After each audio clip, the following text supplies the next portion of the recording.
My name is Castellano. I'm a former deputy sheriff in Arlington County. I happen to be working on the day of September 11, 2001. I was actually running late for work, and I was listening to the radio, and it was Howard Stern who was talking about the Twin Towers being hit. So I was listening to that on the way to work. Went into work, and as soon as I went into the office, one of the local TV stations was doing a piece from the Pentagon, and the TV reporter announced that he thought the bomb had just gone off at the Pentagon. So at that point, I ran out of my office, and me and another deputy sheriff drove to the Pentagon. When we got there, the scariest thing in hindsight to me was that when we were running to the Pentagon, after we had parked right out front, when we were running to the Pentagon, there was numerous people running out. And again, thinking back on it, that should have been a sign for me not to run in, but to run out. But me and the guy that were with me, we ran to the Pentagon. And to the left of where the plane struck, there was numerous windows at ground level. And as we're running up to the Pentagon, we actually saw a hand come out of one of the windows. So we actually directed our attention to that window, and we started pulling people out of the windows. I would say the most memorable part of that incident was that I was, the window was probably about 5 feet off the ground, and I heard somebody yelling in that room for someone to help him, and you couldn't see because A, there was all kinds of smoke, and B, because there was no lighting in there, all the lights had gone out. So I told him to start following my voice and walking towards me, following my voice. And I was feeling with my hands leaning into the window, and I grabbed a hold of the guy that was yelling, and I grabbed a hold of his suit. He was wearing a suit jacket, and I grabbed a hold of his lapels. And I remember trying to pull up, and when I pulled up, he screamed. I mean, a terrible scream. And the reason, and I continued to pull him up, but when I pulled him up and got face to face with him, what had happened to him was when the plane hit, all the jet fuel is in the wings, and it shot into this office along with a bunch of them, and it was a quick burn, is what the fire department described it as. And it had shot into his face. The bottom line is his eyes had been burned, and his suit had melted to his body. So when I grabbed him by his lapels, it was actually tearing his skin off of his body. But we pulled him out, and after him we pulled probably like, 2 or 3 more people out, brought him up to where the ambulances were starting to locate themselves. And what we would do is just bring people up and then run back. Bring people, well, once we got to the point where we found nobody else in any of those offices along the ground floor of the Pentagon, we decided to go into the Pentagon. And in the Pentagon, there's rings of the Pentagon, and then there's alleys in between the rings. So what we were doing was walking through the rings and then through the alleys. Well, because all the fire equipment had been deployed when the plane hit, the water was constant, and we were up to water, probably up to our knees in water, wading through it, and of course you saw terrible debris floating by you. The stuff that really you shouldn't see. It burned sights into my brain that still some days I think about. So anyway, while we were in between one of the rings, we heard over our radio that there was another incoming plane, which scared the heck out of us because I think we were like 3 rings in, and there's no getting out, especially through water, that far. So there was probably like 8 or 10 of us at that point. So we just decided we'd stay there in the ring, and whatever happened, happened. There was nothing we could do at that point. The third airplane ended up being the one that crashed in Pennsylvania. And they as a deputy sheriff, I'd never heard 3 tones on the radio, which is a huge emergency. And they said 3 tones out when they sent that call out twice. So that really scared me. But the plane never, of course, came to the Pentagon. So we ended up just continuing searching through rooms, and we walked into one, it looked like a conference room. I think it was on the 2nd floor, where there were, to walk into the room, it looked normal, but there were people at the table that had been instantly killed due to the heat. And they were still sitting in their chairs. Anyway, so we continued on what was necessary to do throughout the day there. We actually formed a line. There was probably like 50 of us, and formed a line and started picking up airplane parts. Picked up any clothes from the airplane, you know, from the luggage, anything that would have had to do with the incident itself. We went and picked up, and then we were, I forget what agency it was, but they surrounded off the area that we were searching, and I had to take everybody's name, I guess for any court proceedings that they may come up to. They had to know who was there. It's a security, custody, to see who was there. Anyway, so we did that. Probably around 6 o'clock in the evening. Throughout the whole day, that's where there was various and numerous things that had to be done or had to be assisted with. Going back to during the day, one of the neatest things that I saw on that day was the people coming together. Metro sent probably 30 Metro buses, and we let them drive up onto the grass area where we all were, because they were air conditioned. And it was hot. I mean, not only was it hot during the day, it was hot close to the Pentagon. So I thought that was neat. Also, there were numerous fast food restaurants that we allowed to set up a little, I don't want to say stand, because they weren't selling it. They brought food for us. Costco brought cases and cases of soda, water, everything, and it wasn't asked of them. They felt like they wanted to do something, and they sent it, which really, really makes you feel good, especially when you're in a situation like that, when you're seeing the worst of humanity. On the same day, to see the best makes a big difference. I never dealt in the what they called it was the morgue that they kept there. But I have talked to people, and it was very bad. There had to be somebody there 24 hours a day. The next day when I went back, I'm kind of jumping ahead, but the next day when I went back, it seemed very surreal to be driving back into work like it was another day, because it wasn't another day.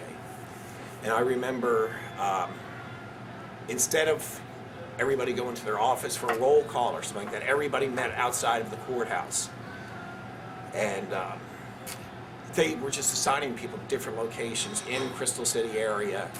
And the sheriff came up to me and said, "Art, you shouldn't be here," because she knew what I had gone through. And Chucky Young was the other guy with me. But she said, "You shouldn't be here." But I felt at that point I had to be there. For me, I had to see what had gone on. A day away from it, I had to see what went on. And it helped me to see that it had semi been cleared up a little bit. It wasn't the Pentagon that I remember from the day before. It was again the Pentagon that I remember it. Was the fire out at that point? The fire was it was smoldering up until at 6 o'clock when we left. That's when they said it was smoldering, but they had it under control. The first day. So yes, there was still smoke coming out, but the fire was definitely contained at that point. That's what they were waiting for everybody to stay until they said, okay, everything's under control. This part might get me upset, but... So on the way home, there was a lot of people on the overpasses with "I love America, thank you," and it made everyone, because the next morning after this, everyone was talking about that. Anybody that went on either 66 or 95 or any of the local, that was the topic of conversation. When I got home, I live in a court, and our next door neighbors. Well, first of all the neighbors in the court moved in within 2 years of each other, probably 15 years ago. So we all know each other very well. Everybody knew what I did for a living. And when I got home, all the neighbors were outside with my wife and my daughter. And we have one family lived directly next door to us. It was a Persian family. And we moved in the same day that they did. And he came right up to my car and said, "Mr. Art, this wasn't us." And it made me feel good that he knew how I was feeling, and he wanted to know it wasn't his people. Because, as everyone knows, afterwards, after 9/11, a lot of Arabic people got a bad rap because it wasn't them. You know, it was a certain group of militants that it was. And I've actually defended people busting on Arab people for 9/11 when they were, most of them were just as hurt as we were. This is their country now too, and they took an affront to their country. But it made me feel good that my whole neighborhood was out there. But the next day was, the banners were still hanging. And then progressively, each day becomes more and more normal, more and more normal, and it becomes more and more normal for law enforcement as well as the citizens. And both law enforcement and citizens are quick, in my opinion, to forget what happened. And I think that's why our motto was always remember. And even now, you know, I remember seeing videos of the people applauding in New York. And we got the same thing in Arlington or in Virginia. And there was a lot of different local jurisdictions. Everybody came to help out. But it slowly, periodically just became slower and slower. And then in regular citizens and, you know, it's not so much law enforcement, but some, it became more normal. Every day became more and more normal. So the way I feel is that unless you were there, you're not going to remember it the way that someone that was there will remember it. And I'll remember it forever. My daughter, when I initially talked to you, when it happened in 2000, she was 10 years old. And now she's 18, so she's much older. She understands, and she told me after I talked to you initially that she said, "I never realized, Dad, but you are a part of history, what you did." And I joked, I said, "I told you that." But I've let her, the uniform that I was wearing that day, I actually, my wife, brought it to a cleaner's where they sealed it, like a wedding dress is sealed. She did my uniform like that, didn't wash it. And I let my daughter bring it to school with her one time, and she said she brought it to her American history class. And since then, you know, of course, other teachers have asked me to come in and talk to people. And it was much harder to me when it first happened, in the year or two after it happened, because it was still fresh, and as you can tell, it's still it's hard for me to talk about. But I think by talking about it, it made it much easier to. Before, believe it or not, it was a blubbering idiot talking about it. But that's how close and how hard it hits home. And it not only hits home for me, but for my wife, my daughter, my whole family. I mean, there was no cell phone service, because everyone was using their cell phones when this happened. And one guy got a phone call, and whoever was standing around him, he told everybody, who needs my wife to call somebody? So I guess his wife was sitting home writing names and phone numbers, and she was calling around telling everybody. So I gave him my wife's number, and all my family except my older brother lives locally, so everybody knew what was going on. And the lady, whoever had the phone, that guy's wife called, and I told her to tell my mom and dad and everybody that I was okay. You know, they could relax. So. Talk a little bit about what did you do as a sheriff's deputy? What was your job? I worked the road, which is serving civil process, but I was also a canine officer. I was canine officer for 13 years, which actually came in. I'm glad that my dog was sick that day, so I didn't have my dog with me. So I didn't have to keep on checking on my dog if he was in the cruiser. But because I was canine, I had a four-wheel drive vehicle. I had a Durango, so I was able to drive much closer than any of the other cruisers to get closer to the Pentagon. I could drive over pylons, and so we were able to get much closer. So it was much easier for us to respond and to get where we needed to go, as opposed to having to park on Route 110 or where a lot of people had to park, and it's a long walk there for something like that. Absolutely. What about being a canine officer? How is your job different than an officer that didn't have a well, canine my dog was partner? cross-trained, and he was. I worked for the sheriff's department, police department. Actually, the police and the local jurisdictions, Alexandria, Fairfax actually does have day canine or state police. I was the only one of the very few canine officers that worked during the day. So my dog was cross-trained, drugs and patrol. So anytime one of the either Arlington or a local jurisdiction needed a dog, they would call me. So that's where my priority laid, along with serving civil process. How there were dogs involved at the scene who were search and rescue dogs, Right. and do you have any feeling or opinion about the role that the dogs played in the process? You know, in Arlington, at the Pentagon, I would say that the roles that dogs played in New York was much bigger than because the building has in New York the buildings collapsed. In the Pentagon, we knew where people were, and it wasn't like we weren't sure. You know, of course we sent dogs in there to in case we missed somebody, but I thought it was neat. Yeah, because my cruiser was set up for dogs. A lot of the search and rescue dogs would. I'd meet them at the courthouse, and I could just put their dog in my car and take them down. But they all had. I thought it was. They were like.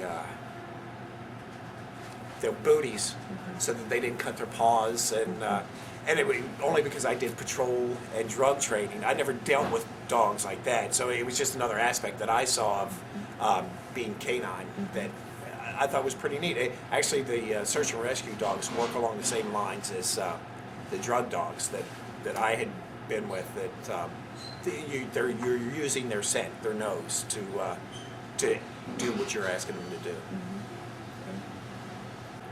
When I was, ever since I can remember, I was told my mother and father that I either wanted to be a chef or a police officer. When I was 18 years old, I applied for the local jurisdiction that I lived in Loudoun County. I became a dispatcher and then a deputy sheriff.